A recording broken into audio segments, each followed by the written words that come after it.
नोंथांमोना मिरुनि बिथोन बायदि दिनै प्लास्टिक पलिउसननि साफा खालामनाय रानिखौ मा मेसेज होनो सानो रायजो राजानो? दुलाराय बर' फरायसा आफादनि बिथोन बायदि जे दिनैहाय जे 4 जुन बे 4 जुनाव जे मुलुगनां आबहावा साननि थांखि बायदियै जिल्ला आरो मोनफ्रोमबो दखरायाव बिग प्लास्टिक पलिउसन बा टाउन सहर आरो दखानफोराव थानाय जे माखासे दाखोर दालाफोरखौ जे सिखोन साखोन खालामनाय हाबाफारि बेखौ लानाय जादों। दा बे लेखायैनो जोंनि जिथिदुवार दखरा दुलाराय बर' फरायसा आफादाबो दिनै रुनिखाता हाथाइसालियाव बे हाबाफारिखौ जोङो लानाय जादों। दा थांखिया बेनो जोंनि साफ्रोमबो रायजो राजाफ्रा जिहेथु प्लास्टिक बायदि बायदि दाखोर दालाफोरखौ जेराव मोनो बावनो जे गारनानै दोननाय बेखौ जों नुनो मोननाय जादों।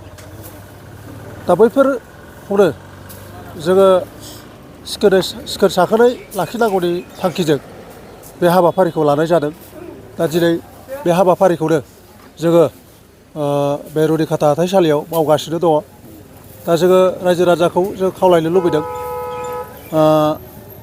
जाहाथे फैगौ समाव बेबायदि दखान सहर आरो लामा सामाफ्राव जाहाथे प्लास्टिक बायदि बायदि जिनिसफोरखौ जाहाथे आमेना थामेना गारलाबाया, जानला मोनला गारलाबाया, बेखौ जोङो सांग्रांथि होनाय लेखायै बे हाबाफारिखौ लानाय जादों। गाबोन आबां गायो, बिफां गायनायजों लोगोसे जोथोन लानो मा खावलायनो सानो आरो दिनैनि दिनाव गोबां मानसिफ्रा बिफां दानफायो, मा बुंहरनो सानो? जे गाबोन जोंहा जे मुलुगनां आबहावा सानखौ जोङो दादगारि दालाइसानि सिगाङाव दालाइसा एबसुनि सिगाङाव जोङो हाबाफारिखौ लानाय जादों। हाथिसार दादगारि गोजौ फरायसालियाव जों बे हाबाफारिखौ गाबोन लागोन। दा बेयाव जोङो खमैबो गोबां बेहाय जोङो बिफां गायगोन। ओनसोलनि रायजो राजाफोरखौ लानानै, दैदेनगिरिफोरखौ लानानै आरो जोंनि दखरा आरो दालाइ आफादनि दैदेनगिरिफोरखौ लानानै जोङो बै जायगायाव जोङो गाबोन बिफां गायनाय हाबाफारिखौ जों लादों। दा जोङो बुंनो सानदों जे बिफांखौ जोङो गायो, खिन्थु जोङो जोथोन लानायाव खम। आरो बेखायनो जोङो बिफांखौ गायनाय लोगो लोगोनो जोङो जोथोनबो लानांगोन, जाहाथे बै बिफाङा मोजाङैनो थांनो हायो आरो मोजाङैनो देरो आरो जों इयुनाव बिनिफ्रायनो जोङो साया बा फिथाइ सामथाइ बायदि बायदिखौ जोङो मोननो हायो।